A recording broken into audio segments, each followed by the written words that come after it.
백성들이 함께 하시기를 간절히 축원합니다. 2023년 1월 8일 주현절 후 첫 번째 주일 주일날 예배를 다 같이 드리시겠습니다. 묵도하십시오.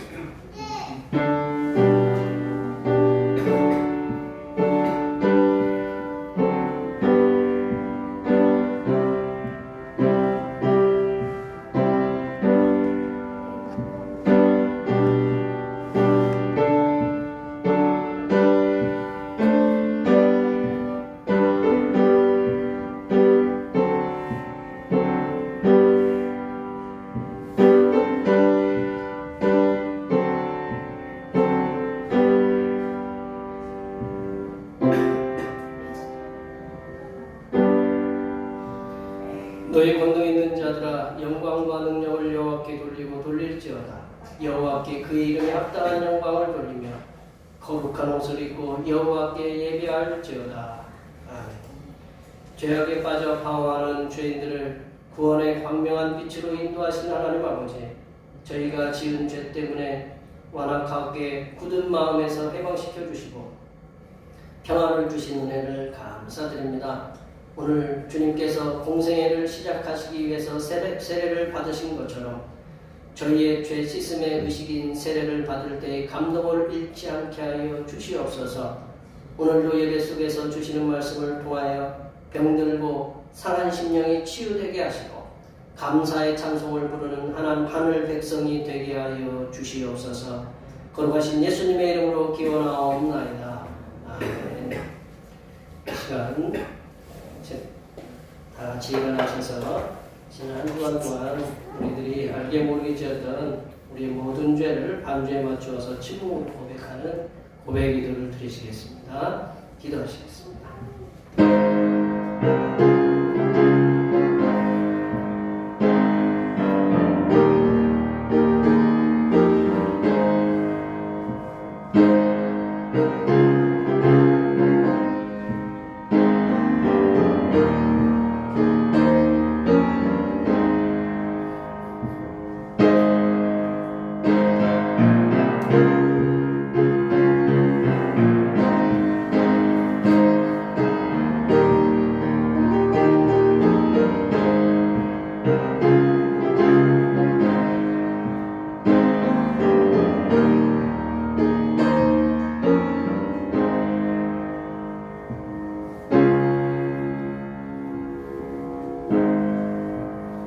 우리 하나님께서는 진심으로 죄를 고백하는 사람들에게 그 죄를 용서하기로 약속하셨습니다. 여호와께서 말씀하시되 보라 우리가 서로 변론하자. 너희의 죄가 주홍 같을지라도 눈과 같이 이어질 것이요 진홍같이 붉을지라도 양털같이 희게 되리라. 이 말씀에 의하여 우리의 죄가 용서받았음을 확신합니다. 아멘. 우리 찬송 좋으신 하나님 찬양하시겠습니다.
성시교독은 121번, 교독문 121번, 주연절 첫 번째입니다. 성시교독은 교독문 121번, 주연절 첫 번째입니다. 여호와여 주의 인자하심이 하늘에 있고 주의 진실하심이 공중에 사무쳤으며 주의 의는 하나님의 산들과 같고 주의 심판은 큰 바다와 같으니이다. 여호와여 주는 사랑과 진심을 구하여 주시나이다. 하나님이여 주의 인자하시며 어찌 그리 보배로우신지요. 사람들이 주의 날개 그늘 아래 피하나이다. 그들이 주의 집에 있는 살진 것으로 풍족할 것이라. 주께서 주의 복락의 강물을 마시게 하시리이다. 진실로 생명의 원천이 주께 있사오니 주의 비단 안에서 우리가 빛을 보이리라. 주를 아는 자들에게 주의 인자하심을 계속 베푸시며 마음이 정직한 자에게 주의 공의를 베푸소서. 아멘. 사도신경 우리의 신앙을 하나님 앞에 고백하시겠습니다. 나는 전능하신 아버지 하나님 천지의 창조주를 믿습니다. 나는 그의 유일하신 아들 우리 주 예수 그리스도를 믿습니다. 그는 성령으로 잉태되어 동정녀 마리아에서 나시고 본디오 빌라도에게 고난을 받아 십자가에 못 박혀 죽으시고 장사된 지 사흘 만에 죽은 자 가운데서 다시 살아나셨으며 하늘에 오르시어 전능하신 아버지 하나님 우편에 앉아 계시다가 거기로부터 살아있는 자와 죽은 자를 심판하러 오십니다. 나는 성령을 믿으며 거룩한 공교회와 성도의 교제와 죄를 용서받는 것과 몸의 부활과 영생을 믿습니다. 아멘. 다 같이 앉으셔서 찬송 9장 하시겠습니다. 찬송 9장입니다.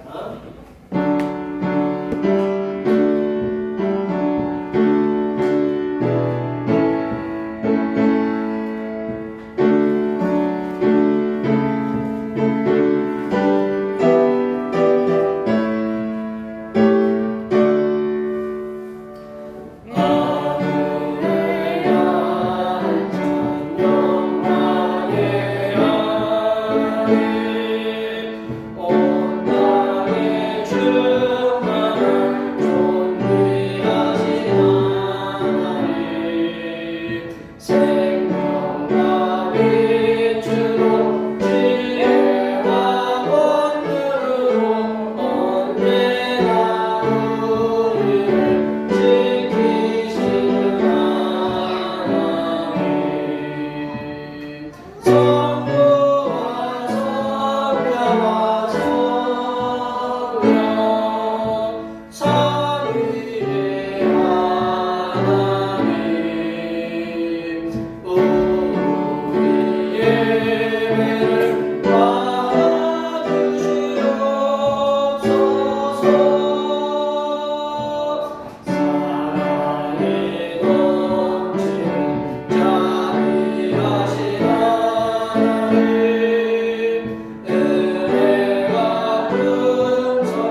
연약한 인생들을 사랑하시어 우주 만물을 창조하시고 놀라우신 섭리로 운행하시는 그 은혜에 감사를 드립니다.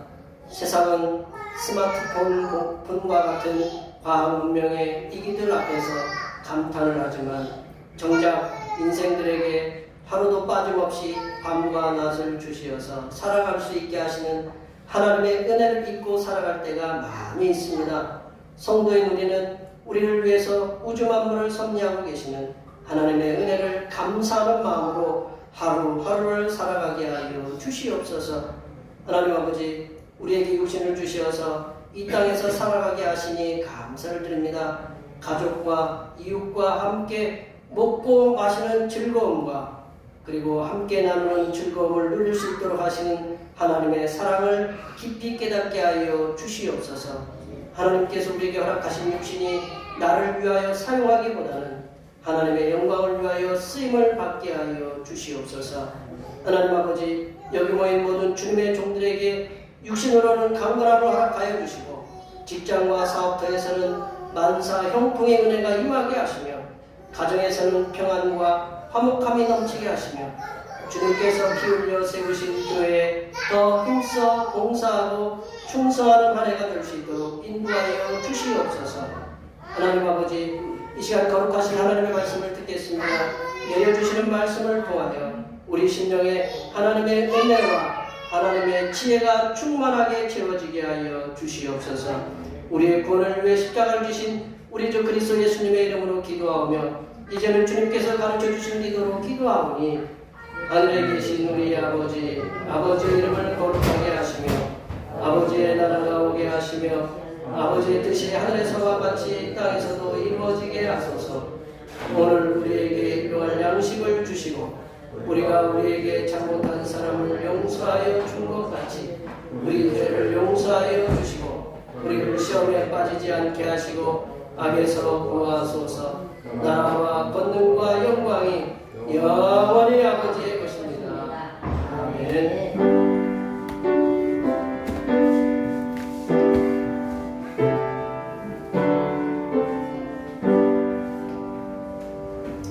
오늘 우리 주신 하나님의 말씀은 신약성경 누가복음 3장입니다. 신약성경 누가복음 3장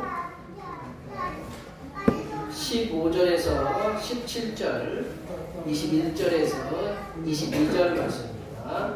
신약성경 92쪽에 있습니다.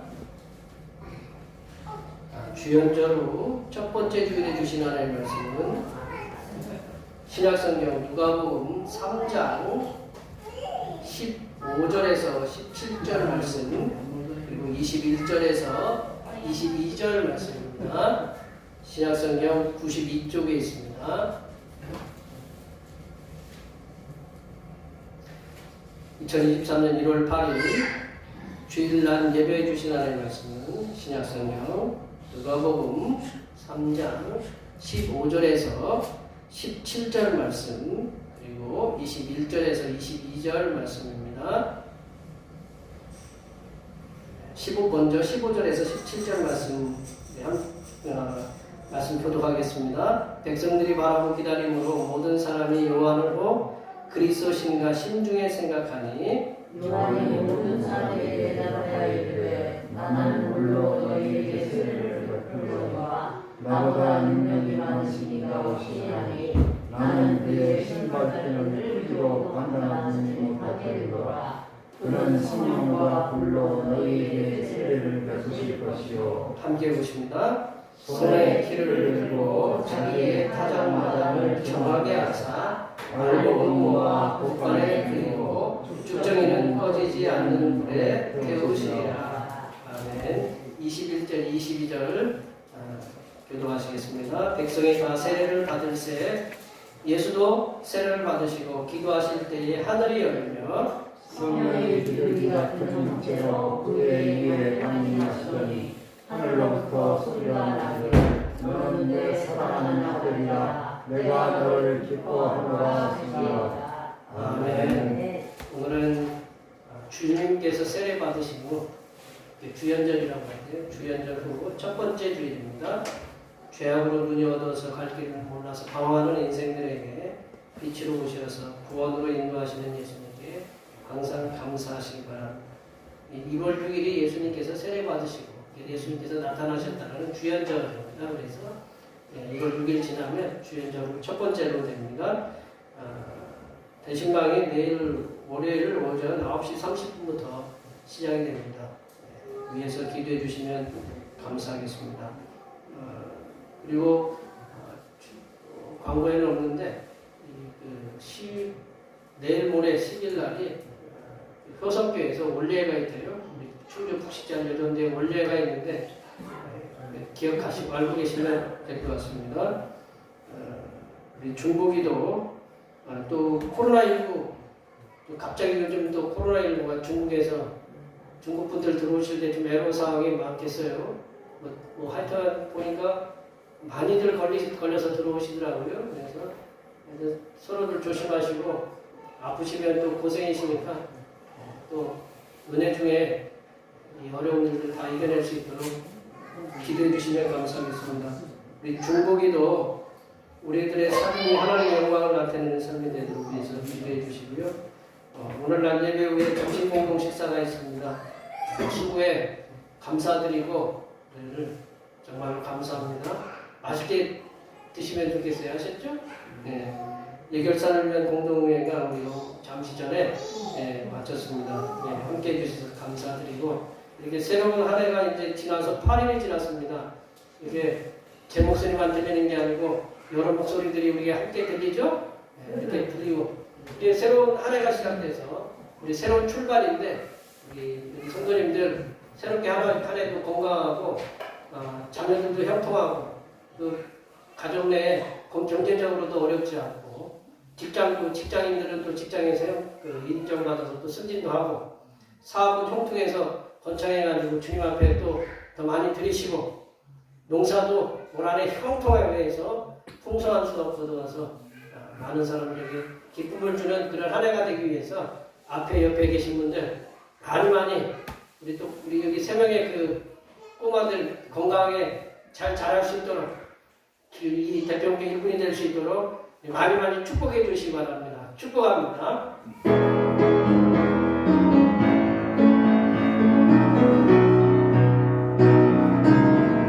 축복합니다.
물질의 주님의 은혜 대박 나세요? 아멘. 믿는 대로 되시려다. 아멘. 오늘 이제 앞서 말씀드린 것처럼 예수님이 세례를 받으신 그 날을 기념해서 주연절로 우리가 지키고 있는데 세례라는 거. 세례가 유아 세례가 있고요. 우리가 이제 어른들이 되어서 받는 그런 세례가 있어요. 근데 이제 그 부모의 신앙, 저희들처럼 이제 부모의 신앙으로 어린 아기 때 뭐 애들도 모르죠. 근데 모르는데 유아 세례를 받아서 이제 그게 잘하잖아요. 이제 요즘은 이제 그 입교라는 것이 조금 나이가 좀 앞당겨져서 만 13세로 이렇게 알고 있는데 그 이제 나이가 돼서 이제 적정한 나이가 되면 입교를 받아요. 유아 세례 받았던 친구들이 입교를 받는데 이제 세례를 받지 않고 그냥 예식만 통해서 이제 문답을 통해서 입교 예식을 해야 하는데 그러면 이제 입교 예식을 하면 이제 교회 정식 교인이 되는 거예요. 근데 이제 그 정식 교인이 되었다라는 그 감격이 별로 크지 않은 것 같아요. 그리고 입교가 유아 세례 때 그 받은 거하고 입교를 그냥 문답을 해서 끝낸 거하고 이렇게 별로 감격이 크진 않은 것 같아요.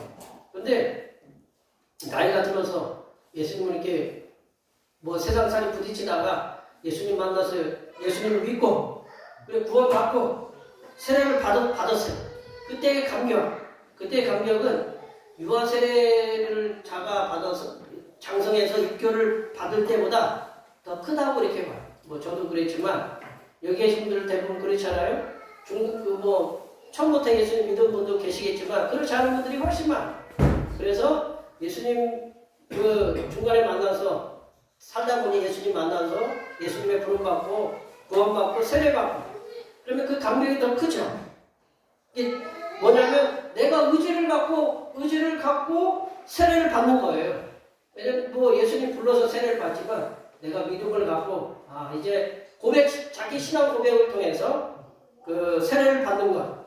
이제는 새로운 신분으로 전환되는 거다. 세례를 받는 것은 이제는 정식으로 교인이 되었다. 이 대평교회 교인이 되었다라는 정식적인 그 전환되는 그런 새로운 탄생을 의미한다라는 거죠.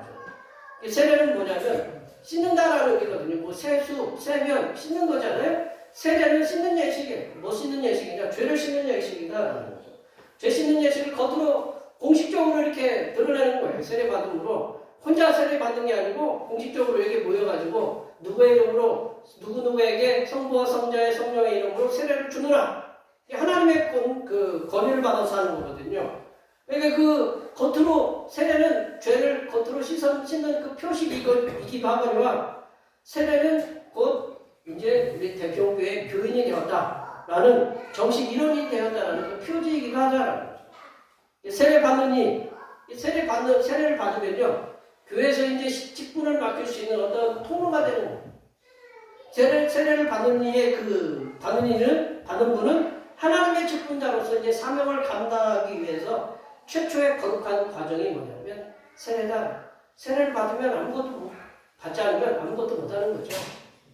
오늘 본문을 통해서 세례자, 침례자 요한은 자신이 베푸는 세례가 있었어요. 그런 침례가 있었고 또 이제 그 자기가 뒤에 오시는 분을 소개하는데 그분은 성령과 불로 세례를 베푸시겠다.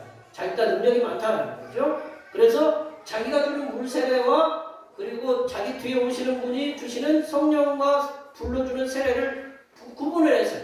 그분은 능력이 많고 나보다 크다라고 자기가 크다라고 그 세례자 요한은 철저하게 그 뒤에 오시는 분에 대해서 그분에 대해서 존경스러운 표시를 했다라는 거죠.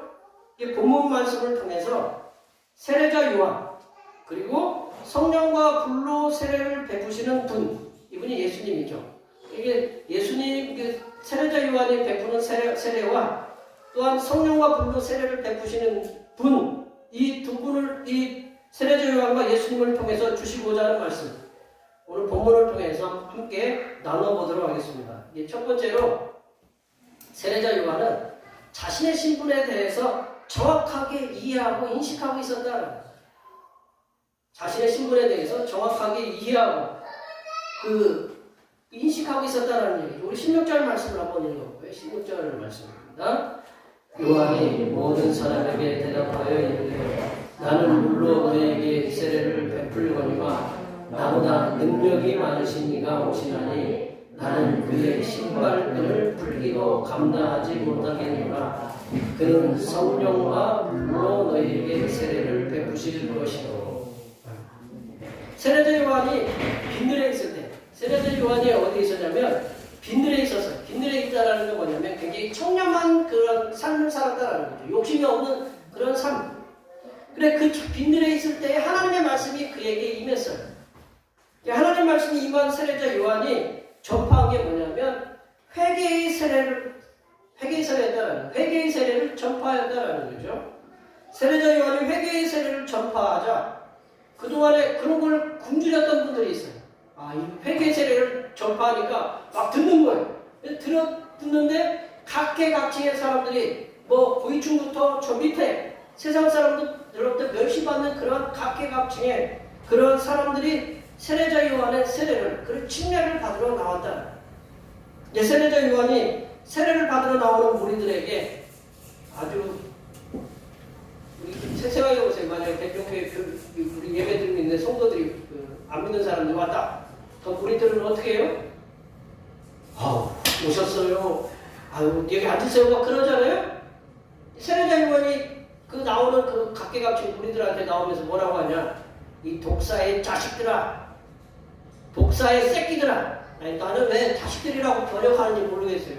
사람이나 자식들이죠. 동물은 뭐라고 그래요? 동물한테 자식이라고 그래요? 개 자식이라고 그래요? 개 새끼라고 하잖아요. 소 새끼라고 하잖아요. 그게 이게 독사의 새끼들아 그렇게 번역을 해야 되는 게 더 맞다고 생각이 돼요. 그런 욕설을 퍼부으면서 하나님의 진노의 심판을 선포했다. 그 세례자 요한이 나오는 사람을 환영한 게 아니고 그 욕설을 갖다가 강하게 우리 그 7절 말씀에 보면 그렇게 선포를 했어요. 세례자 요한이 회개 세례를 전파하면서 그들에게 이제 세례자 요한한테 나오는 그런 무리들에게 뭐를 맺으라고 했냐면 회개에 합당한 열매를 맺을 것을 전파했다. 회개에 합당한 열매. 세례자 요한이 회개에 합당한 열매를 전파하는데 그러면 어떻게 살아야 되느냐? 그걸 얘기를 해줘야 될 거 아니에요. 어떻게?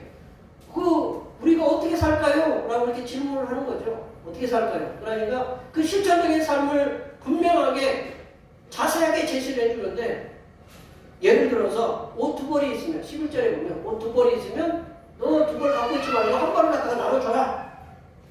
나는 얻어먹는 자에게 주라라고 했고 그리고 먹을 거 있으면 우리는 콩 한 쪽도 나눠 먹는다고 했잖아요. 콩 뭐 먹을 거 있으면 빵 하나 있으면 빵 나눠서 내가 좀 덜 먹고 너 먹고 그거 나눠줘라라고 이렇게 얘기한다는. 또 그 당시에 또 이제 동족에게 세금을 받았던 세리가 있어요. 세리가 이제 세례를 받으러 나올 거 아니에요. 교회도 마찬가지예요. 교회도 이분 저분 다 오시잖아요. 누가 특별하게 누구만 오는 게 아니고 각양각층의 분들이 교회 오잖아요. 이분도 그러니까 뭐 세리도 오고 뭐 거기에 뭐 이제 좀 있으면 뒤에 나오지만 군인들도 오고 많은 사람들이 나오니까 그 중에 세리들도 나오니까 생각해 보세요. 제가 어제 나한테 세금을 뜯어간 놈이야.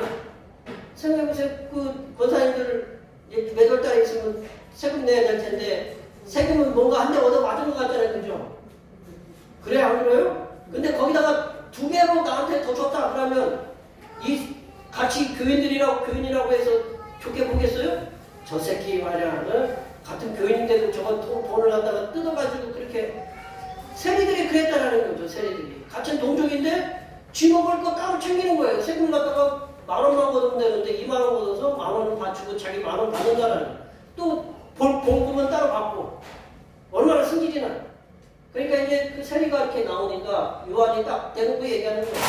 생각해보세요. 이렇게 우리 고위층이 우리 교회에 왔어요. 고위층 교회가 왔는데 저더러 정치 그따위로 하시면 어떡하십니까? 라고 얘기하면 그분이 좋아하시겠어요? 결국 그 얘기예요. 결국은 세리들도 마찬가지로 너 그렇게 세금을 갖다가 2배 이상 받지 말고 너 받을 만큼만 받으라 라고 이렇게 얘기하고 있는 거죠.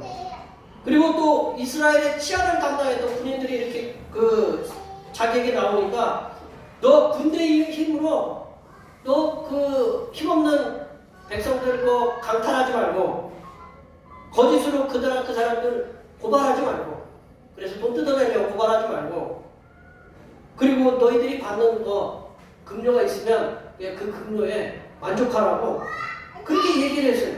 그러니까 이 세례자 요한은 상세하게 저희들이 앞서 이제 3장 시작하는 거 이렇게 말씀 1절부터 보시면 세례자 요한이 상세하게 그들의 삶 곳곳에서 자세하게 어떻게 살 것인가를 얘기해주고 있었어요. 그러니까 그 삶을 갖다가 이렇게 자세하게 지도를 해주니까 사람들이 수근수근 되는 거죠. 야, 저 사람이 우리가 고대했던 구약에 예언되었던 그 미가서 5장에 예언되었던 그 혹시 메시아 아니냐? 그리스도 아니냐? 라고 심중에 이런저런 생각하고 서로 수근수근 되는 거예요. 그러니까 그 얘기가 누구한테 들렸느냐? 세례자 요한한테 귀에 들렸다. 자기가 이제 세례자 요한이 자기처럼 그리스도냐? 메시아냐? 그런 얘기들을 하니까 이 사도 세례자 요한이 자기는 정체성에 대해서 분명하게 얘기하고 있는데 뭐라고 얘기하냐면 자신은 물로 세례를 베푸는 그 자에 불과하다. 물로 세례를 베푸는 자. 이 물로 세례를 베푸는 자는 뭐냐면 자신은 이사야 40장이나 말라기 그 사장이가 예언했던 그 길을 닦는 자, 예비하는 자다. 준비하는 자다. 누구를 준비하느냐? 뒤에 오시는 메시아를 준비하는 자에 불과하다라는 그것을 바로 자기는 물로 세례를 주는 자라는 것을 얘기해 준 거, 얘기합니다.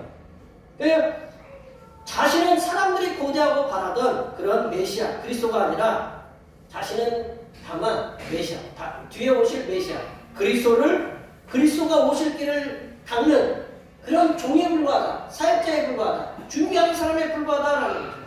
세례자 요한은 자신의 뒤에 오실 이가 계시는데 그분은 나보다 능력이 많다. 그러니까 자신은 인정하는 거죠.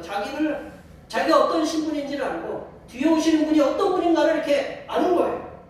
능력이 많아서 자신은 심지어 그분의 신발끈을 갖다가 푸는 것을 감당치 못한다라는 거죠. 이게 뭐냐면 그 신발을 풀고 이렇게 묶고 하는 것은 누구의 역할이냐면 종의 노예의 역할이에요.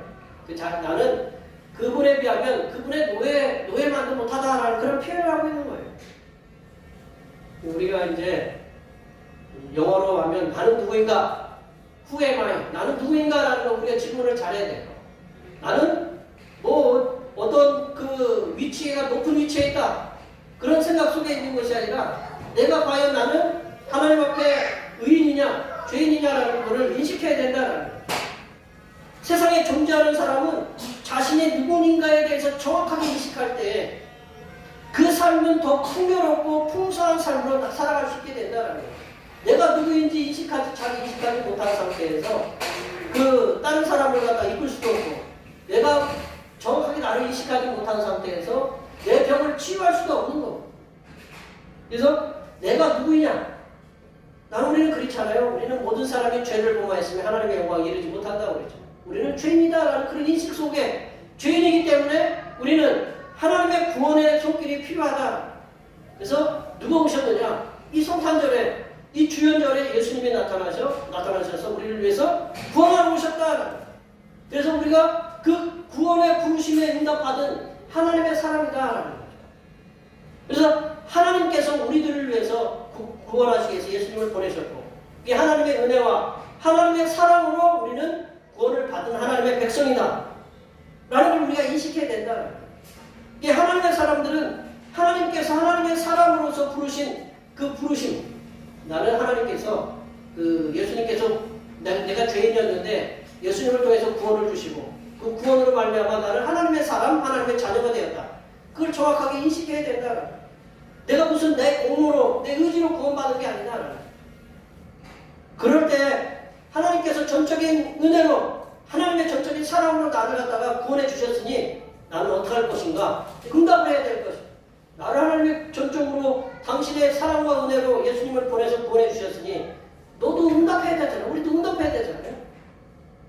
그래서 내가 하나님이 나를 사랑하신 것만큼 나도 그 사랑을 이웃에게 하나님의 사랑과 은혜를 알지 못하는 사람에게 전하는 그런 나에 대한 인식이 있어야 된다는 거예요.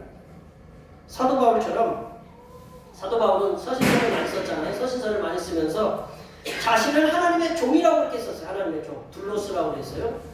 요즘 헬라어 배우시는 분이 계셔가지고 둘로스. 나는 하나님의 종이다라고 그랬어요. 종. 노예다라는 거죠. 그러면 주인은 누구냐?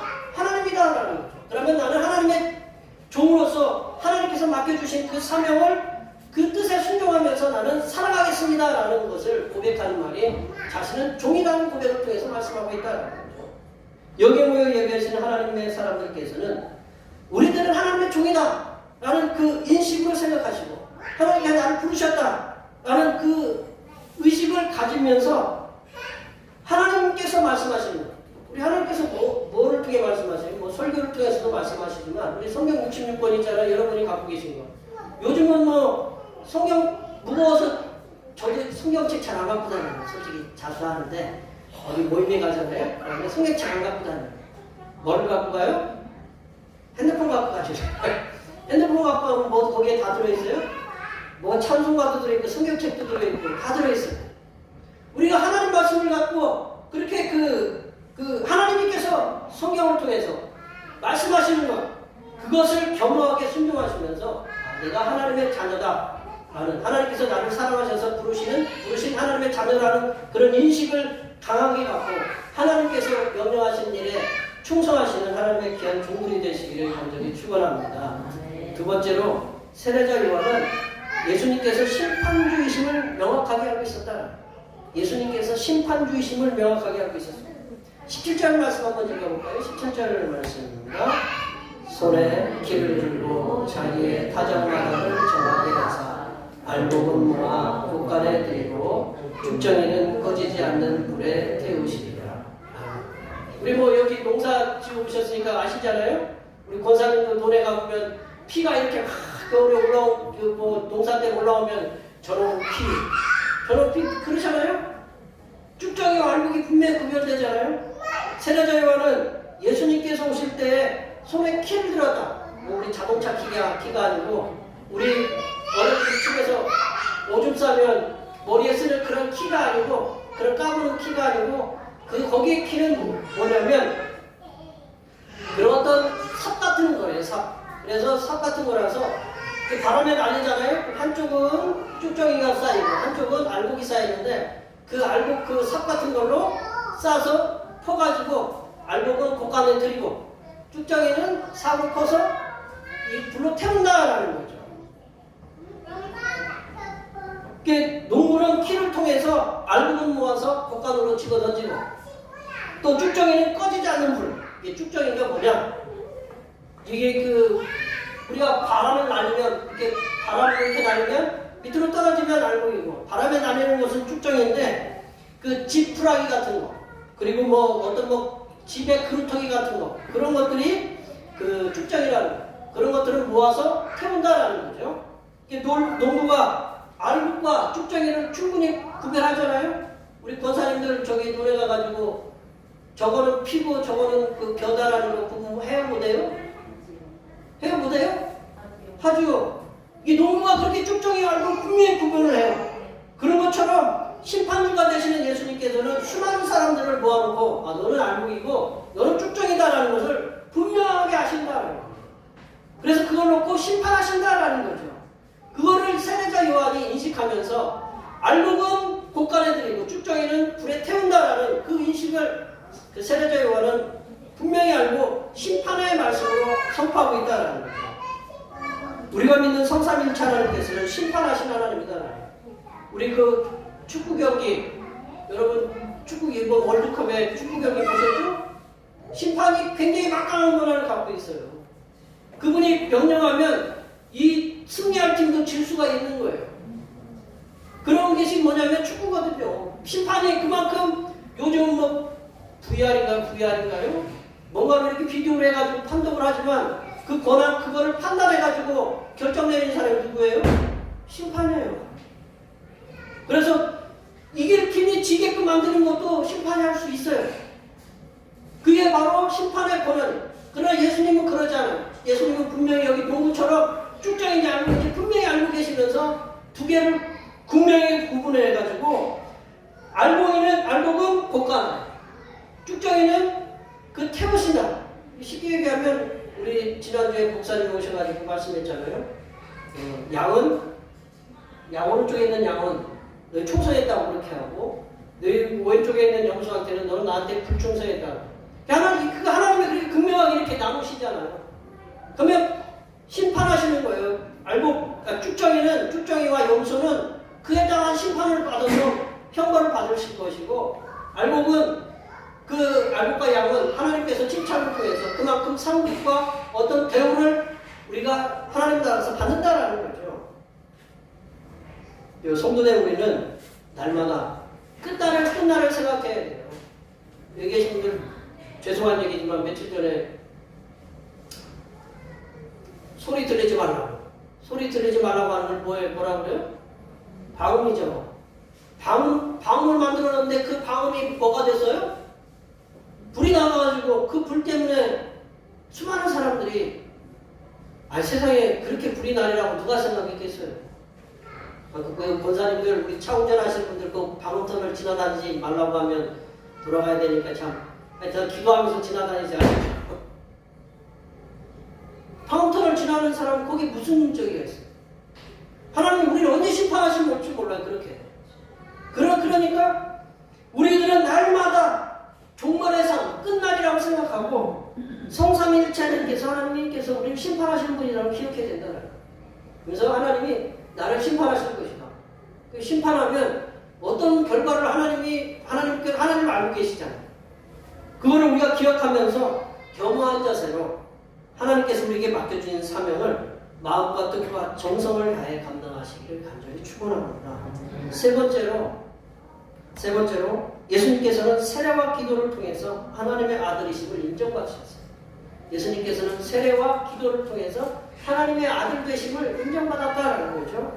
22절 말씀 볼까요? 22절 말씀 보겠습니다. 성령이 비둘기가 같이 등체로 그의 위에 강림하시더니 하늘로부터 소리가 나기를 너는 내 사랑하는 아들이라 내가 너를 기뻐하노라 하시니라. 이 세례자 요한이 세례를 베푸니까 예수님께서도 그 많은 무리에 섞여서 세례를 받으러 왔어요. 그 많은 무리 중에 그 예수님도 한 사람으로서 예수님께 나와 세례를 받았는데 많은 무리들 그 세례 받으러 왔던 각계각층의 많은 무리들과 또 예수님과는 극명하게 다른 부분이 있었다라는 거죠. 예수님께서 세례자 요한으로부터 세례를 받고 물에 올라오시면서 기도를 했어요. 물에 올라오시면서 기도를 하시니까 어떤 일이 벌어졌냐면 하늘이 쫙 갈라지는 하늘이 열렸다라는 거죠. 하늘이 갈라졌다라는 거죠. 그 놀라운 광경을 보게 됐다라는 거죠. 그 주위에 있는 사람들도 많이 봤겠죠. 그런 하늘이 열리는 놀라운 광경, 그것도 놀라운데 하늘에서 소리가 들린다. 하늘의 소리가. 성령 하나님께서 비둘기 형체 같은 형체를 이렇게 예수님에게로 강림하시면서 그 위에 성부 하나님께서 소리를 내린 거예요. 하늘로부터 우렁차고 놀라운 음성을 이 세례를 받고 오시는 그리고 기도하고 올라오시는 예수님께 임했다라는 거죠. 수많은 사람들이 알아들을 수 있고 이 음성은 분명히 누가 얘기하셨냐면 성부 하나님께서 예수님에게 들려주시는 말씀이다라는 거죠. 너는 내 사랑하는 아들이다. 보이지 않는 곳에서 그런 목소리가 들리면 그 당시에는 누가 얘기하려고 하냐면 하나님이 얘기하셨다는 거예요. 선지자들도 그런 음성을 듣고 얘기하거든요. 너는 내 사랑하는 아들이다라는 거죠. 그리고 내가 너를 기뻐한다라고 그 우렁찬 음성이 들린다라는 거죠. 성부 하나님께서는 예수님께서 세례를 받으심을 통해서 예수님께서 어떤 존재이심을 그 세례를 통해서 분명하게 드러내주고 있다라는 거죠. 성부 하나님께서는 세례를 받으신 예수님께서는 하나님의 성령을 통해서 존재하게 되십니다. 예수님이 우리 사도신경에 보면 나는 전능하신 아버지 하나님 천지의 창조주를 믿습니다. 나는 하나님의 아들 그리스도 예수를 믿습니다. 그는 성령으로 잉태되었다는 거예요. 하나님의 성령으로 잉태돼서 이 땅에 오신 분이고 하나님의 성령이 비둘기같이 임하시는 것이 눈에 보이게 됐다는 거죠. 그래서 그분이 하나님의 성령을 통해서 하나님의 아들 되심을 이 성부 하나님께서 선포하고 계신다. 성도된 우리들은 세례를 받으시고 기도하고 올라오시는 예수님께 대해서 어떤 분으로 믿고 고백하는지 분명하게 우리가 예수님에 대한 그 고백이 우리 심장에 담겨 있어야 된다. 예수님께서 다른 사람들처럼 세례받고 올라오시니까 예수님도 죄를 지으셨나 보다 그렇게 생각하면 안 된다. 예수님께서 세례를 받으신 것은 죄인으로서의 죄를 씻음이 아니라 하나님의 아들로서 이 땅에서 하나님께서 맡겨주신 구속의 사역을 감당하기 위한 하나의 과정으로 세례를 받으신 거다라는 것을 우리가 분명히 아셔야 된다. 예수님의 세례를 통해서 예수님께서는 공식적으로 하나님의 아들로서 인정을 받았다는 거예요. 세례자 요한은 물로 세례를 베풀었지만 예수님께서 그 세례자 요한이 물로 베푸시는 그 세례를 통해서 예수님께서는 하나님의 아들로서 인정을 받았고 하나님께서 기뻐하는 자라고 인정을 받으셨다는 거예요. 받으심을 명확하게 인정해야 된다. 여기에 보면 익투스라는 글자가 있어요. 그 강대상에 보면 익투스. 익투스가 뭐냐면 하나님의 아들 예수 그리스도, 우리의 구세주라는 거예요. 우리가 예수님이 누구냐라는 거냐? 하나님의 아들이라는 거예요. 우리의 유일한 구세주라는 거예요. 그 인식이 우리 중에, 우리 심령에 정확하게 박혀 있어야 된다는 거죠. 예수님께서 우리를 구원하시기 위해서 이 땅에 오신 하나님의 아들이심을 분명하게 기억하셔야 됩니다. 그리해야 우리들도 많은 이들에게 예수님을 하나님의 아들로서 전할 수 있다는, 하나님의 아들이시고 그분이 메시아고 그리스도고 구세주이다라는 것을 분명하게 선포할 수 있다는, 그러한 예수님께서 하나님의 아들이시고 우리의 유일한 구세주라는 것을 우리가 믿으시고, 그러한 고백을 통해서 많은 이들에게 예수님께서 하나님의 아들이시라는 걸 전파하시고 우리의 유일한 구세주라는 것을 전파하시는 삶을 사시기를 바랍니다. 말씀을 정리해보면요, 세례자 요한은 세례를 베푸는 사역을 통해서 자신은 예수님의 길을 준비하러 오는 사역자임을 분명히 인식했다. 우리는 뭐냐? 세례자 요한이 준비자이면 우리는 하나님 앞에 죄인인데 그 죄인으로서 우리는 구원받은 존재라는 걸 기억해야 된다. 하나님의 사랑과 은혜로 구원받은 존재라는 것. 그리고 예수님께서는 심판주로서 이 땅에 오심을 분명하게 기억해야 된다. 알곡과 쭉정이 양과 염소를 가르시는 것처럼 분명하게 가르시는 날이 오신다는 것. 또한 예수님께서는 세례받으심을 통해서 하나님의 아들로 인정받게 되셨다. 하나님의 아들로 인정받게 되었으니 우리가 그 하나님의 아들을 전하는 삶을 살도록 힘써야 된다는 것. 여기에 모여 예배하시는 하나님의 사람된 우리들은 세례자 요한이 예수님의 예비자, 예수님의 준비자라는 그 자기 인식을 통해서 자신의 믿음의 길을 이렇게 걸어갔어요. 그래서 결국은 그 헤롯 왕에게 목배임을 당했지만 그런 그 꿋꿋한 자기 자신의 믿음의 길을 이렇게 걸어갔어요. 그리고 예수님께서도 세례를 통해서 하나님의 아들로서 인정을 받으시고 인류의 구속 사역을 믿음의 길로 이렇게 걸어가셨어요. 세례자 요한과 예수님 똑같은 세례를 베풀고 받으셨지만 또 성령과 불로 세례를 베푸셨지만 그분들이 세례를 통해서 세례자 요한은 믿음의 길로 순교를 다했고 예수님은 십자가 위에서 인류의 구속의 길을 담당하셨다는 거죠. 여기에 모여서 예배하시는 우리 성도님들도 날마다 성령 하나님께 주시는 성령 세례라는 건 죄 씻음이죠. 성령이 불러 태우시는 거죠. 날마다 성령의 그 죄 씻음을 받으시고 또한 성령의 충만함을 받으셔서 성삼일차를 맡겨주시는 사명에 그 믿음의 길, 예수님과 세례자 요한이 걸었던 그 믿음의 길로 함께 동참하시면서 하나님께서 주시는 사명들을 감당하시는 하나님의 귀한 자녀들이 되시기를 간절히 축원합니다. 기도하시겠습니다. 하나님 아버지, 세례자 요한과 예수님께서 세례를 통해서 하나님께서 보여주신 믿음의 길을 걸으셨던 것처럼 우리들도 성삼일차 하나님께서 베풀어 주시는 성령 세례와 성령 충만을 통해서 하나님께서 우리에게 맡겨주신 사역을 믿음으로 감당하는 하나님의 사람들이 되게 하여 주시옵소서. 걸어가신 예수님의 이름으로 기도하옵나이다. 오늘 우리에게 주신 말씀 생각하시면서 찬송 543장 하시겠습니다. 찬송하시면서 준비하신 예물 하나님께 드리시겠습니다. 나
먹고 마시는 모든 것들의 필요의 때를 따라 양식을 주시는 하나님 아버지, 삶의 주인이 되어 주셔서 근심 걱정의 짐을 내려놓게 하시는 은혜를 감사드립니다.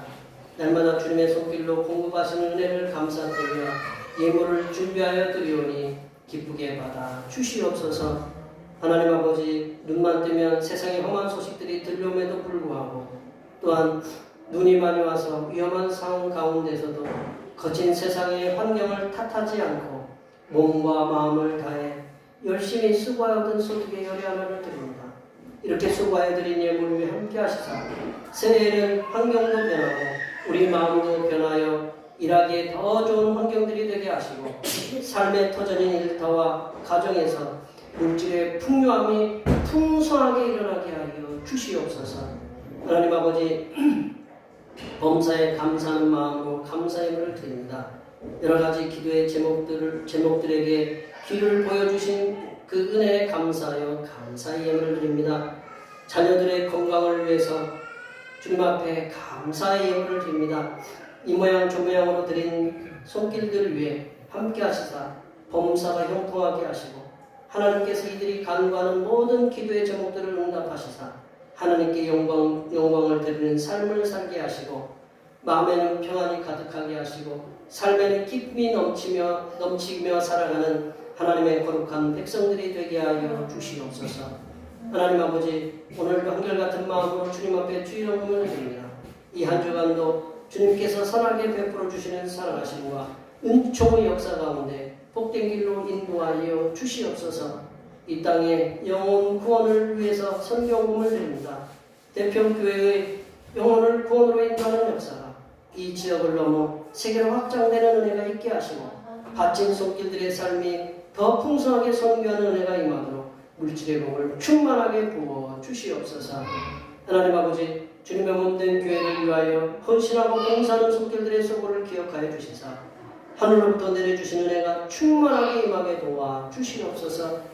차량 봉사로, 주방 봉사로, 헌금위원으로, 재정위원으로, 안내위원으로, 교회 청소로, 교회에 남모르게 주님을 위하여 수고하는 여러 손길들을 위해 하나님께서 이 땅에서 보여주시는 새로운 비전들을 보게 하시고 이 땅에서 바라보고 소원하는 모든 기도의 제목들이 다 응답받는 역사가 일어나게 하여 주시옵소서. 거룩하신 예수님의 이름으로 기도하옵나이다.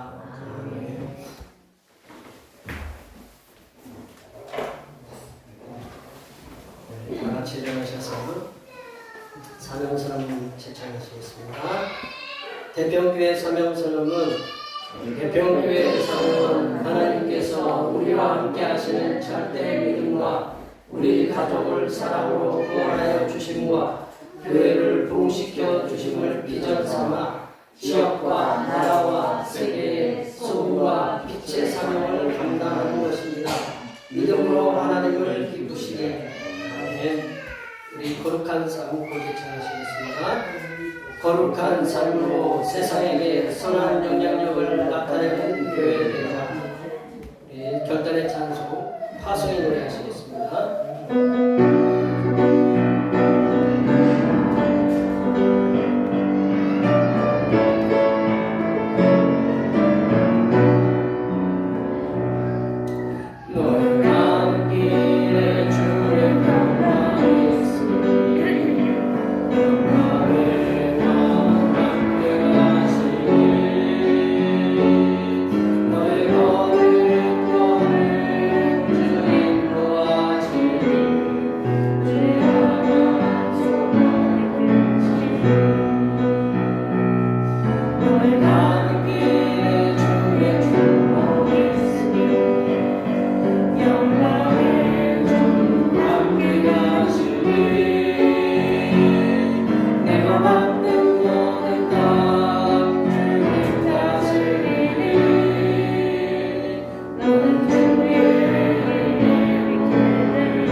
우리의 구원을 위해 세례를 받으시는 우리 주님 예수 그리스도의 은혜와 아들을 이 땅에 구원의 빛으로 보내주신 하나님 아버지의 무한하신 사랑하심과 죄인들을 구원의 빛이신 예수님께로 인도하시는 보혜사 성령 하나님의 교통하심과 교제하심과 위로 충만하게 하시니 예수님의 삶을 본받아 2023년에는 거룩한 삶으로 세상에게 선한 영향력을 끼치며 살아가기로 다짐하는 여기 모인 모든 중매 백성들을 위해와 그들의 가정과 건강과 직장과 사업과 학업 위해와 올해 모든 계획들과 농사들 위해와 흩어져 있는 모든 자녀손들 위해와 이 자리에 함께하지 못한 모든 태평교회 권속들 머리머리 위해와 이 나라의 2023년에는 정치, 경제, 사회, 문화의 모든 분야에서 서로 하나 되어 서로에게 힘이 되는 새해로 이끌어 주시는 하나님의 선하신 인도하여 주심과 전 세계의 코로나19 팬데믹의 종식을 통하여 평화의 세상이 도래하게 하시는 하나님의 샬롬의 역사하심이 이제부터 영원토록 함께하옵시기를 간절히 축원하옵나이다.